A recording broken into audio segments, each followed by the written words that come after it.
जय हिंद दोस्तों, हमारे YouTube चैनल में आप सभी का स्वागत है। पिछले वीडियो में हमने बात की थी कृषि व्यवस्थापन। आज के वीडियो में हम बात करने वाले हैं औद्योगिक क्षेत्र। औद्योगिक क्षेत्र होता क्या है?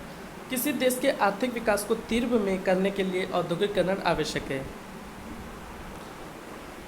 किसी देश, कोई भी देश मान लो, तो उसे आर्थिक विकास को बढ़ावा देने के लिए, आर्थिक विकास को तेज़ी से बढ़ावा करने के लिए औद्योगिकरण आवश्यक होता है। एक सीमा के बाद कृषि उत्पादकता क्षेत्रों के विकास पर निर्भर करता है। औद्योगिकरण देश की सुदृढ़ एवं संतुलित अर्थव्यवस्था के लिए अनिवार्य है। जो औद्योगिकरण है वो एक सीमा के बाद कृषि उद्योगों को विकास पर निर्भर करता है। कृषि उद्योगों पर और औद्योगिकरण देश की सुदृढ़ एवं संतुलित अर्थव्यवस्था के लिए अनिवार्य है। आगे देखते हैं, चलिए।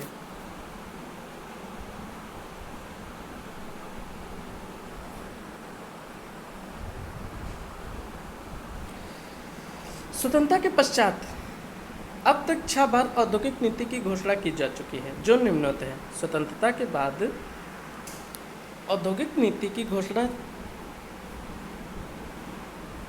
6 बार की जा चुकी है, जो निम्नलिखित इस प्रकार है। 1948, 1956, 1977, 1980, 1990 और 1991। परंतु इनमें से 1977, 1980 और 90 की नीति वास्तव में औद्योगिक नीति नहीं है। यह तीव्र औद्योगिक विकास के लिए विस्तृत दिशा निर्देश मात्र थे। शेष नीति को ही औद्योगिक नीति का दर्जा दिया गया है। जो शेष नीति 1977, 80 और 90 के बाद 90 के जो अंत पहले थे पहले थे, तो उन्हें शेष नीति का दर्जा दिया गया है। 1948 की नीति देखते हैं, औद्योगिक नीति।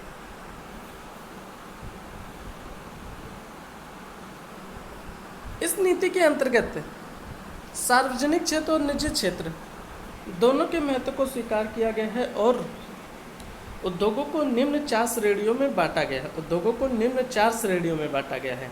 निम्न 4 श्रेणियों में बांटा गया है। प्रथम श्रेणी कौन कौन सी है?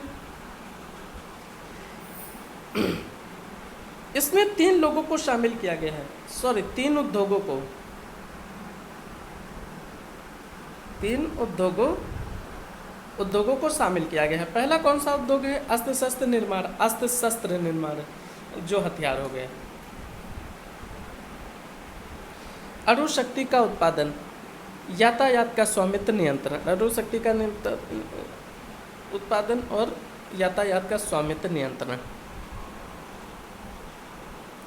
द्वितीय श्रेणी, इस श्रेणी के अंतर्गत द्वितीय श्रेणी है जो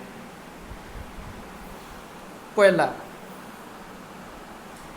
लोहा, हवाई जहाज निर्माण, जलयान निर्माण, टेलीफोन तथा वायरलेस, खनिज तेल, ये द्वितीय श्रेणी के अंतर्गत आ गए। तृतीय श्रेणी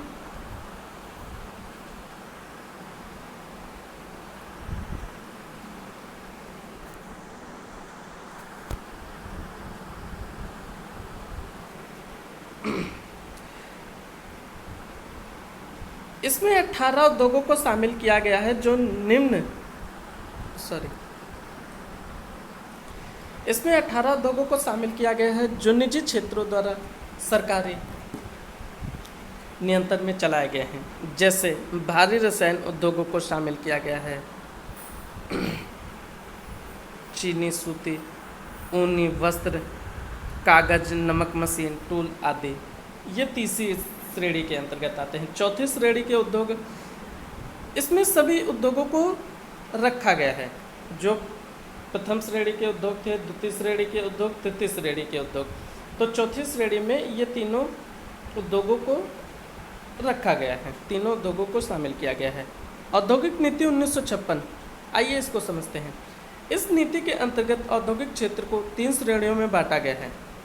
पहली जो औद्योगिक नीति थी 1948, उसमें 3 श्रेणियों को बांटा, उसमें 4 श्रेणियों को शामिल किया गया था। इसमें 3 श्रेणियों को शामिल किया गया है। पहली श्रेणी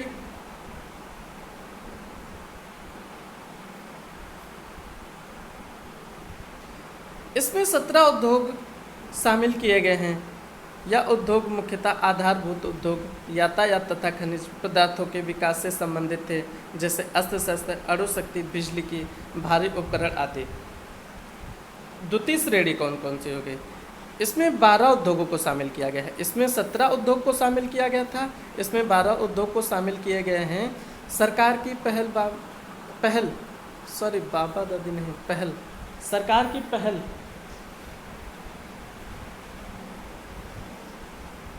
सरकार की पहल व भागीदारी के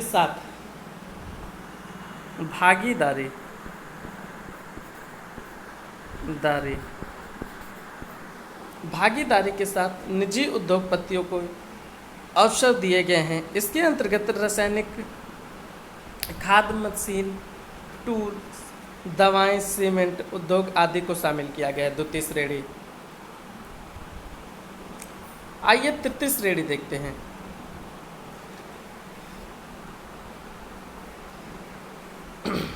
तृतीय श्रेणी, इसमें से सभी उद्योगों को रखा गया है। इस श्रेणी के में सभी उद्योगों को रखा गया है। जो प्रथम श्रेणी थी, द्वितीय श्रेणी, तो इसमें तृतीय श्रेणी में प्रथम द्वितीय उद्योगों को रखा गया है। इन उद्योगों के समस्त विकास की जिम्मेदारी निजी उद्यमियों को दी गई है।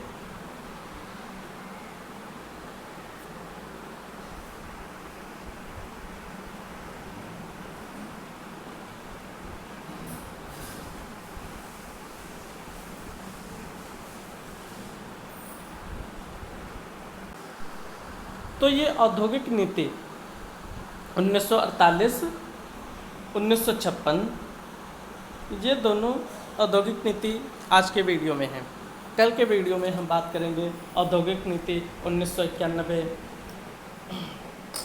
महारत्न कंपनी, नवरत्न कंपनी, मिनी रत्न कंपनी, ये कल के हम वीडियो में बात करेंगे। आज के लिए बस इतना ही।